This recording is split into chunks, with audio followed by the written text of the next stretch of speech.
Barrister Asaduddin Owaisi MP व सदर मजलिस ने फर्जी वोटों से मुताल्लिक BJP उम्मीदवार माधवी लता के इल्ज़ामात पर रद्द-ए-अमल ज़ाहिर करते हुए कहा कि हर साल जनवरी में फहरिस्त राय दहिंदगान में नामों की शमूलियत होती है।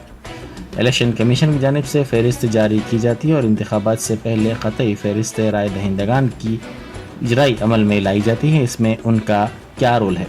इस तरह के इल्ज़ामात के ज़रिए इलेक्शन कमीशन की तौहीन करने की कोशिश की जा रही है।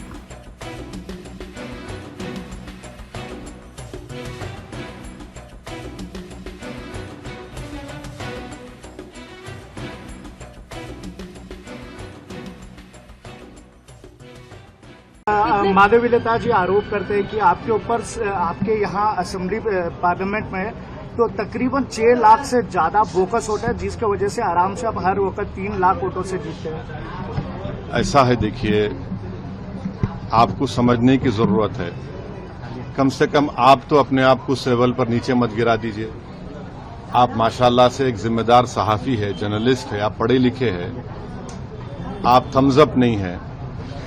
और आपको मालूम कि हर साल जनवरी में नामों का इंक्लूजन होता है, उसके बाद लिस्ट आती है इलेक्शन कमीशन ऑफ इंडिया की तरफ से, मैं उसको हेड नहीं करता हूं। फिर हर एक को एक टाइम दिया जाता है कि वो ऑब्जेक्शन दाखिल करे। उसकी टाइम खत्म हो जाने के बाद फाइनल वोटर लिस्ट आती है। फिर इलेक्शन से पहले एडिशनल एंड डिलीशन की लिस्ट आने वाली है। अब आप बताइए, इससे मेरा क्या रोल है? और आप इलेक्शन कमीशन ऑफ इंडिया को आप गाली दे रहे हैं, इसका मतलब?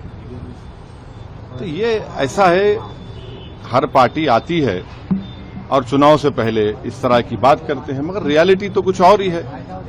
और इस तरह की बात करने से आप हैदराबाद की इलेक्टोरेट को, जिसमें बैकवर्ड क्लास के हमारे भाई हैं, दलित भाई हैं, अल्पसंख्यक समाज, मुसलमान हैं, क्रिश्चियन हैं, उनकी आप तौहीन कर रहे हैं कि वो निकल कर वोट डाल रहे हैं और उनके वोट की वजह से सब पार्टीज को वोट मिल रहे और MIM को कामयाबी मिल रही।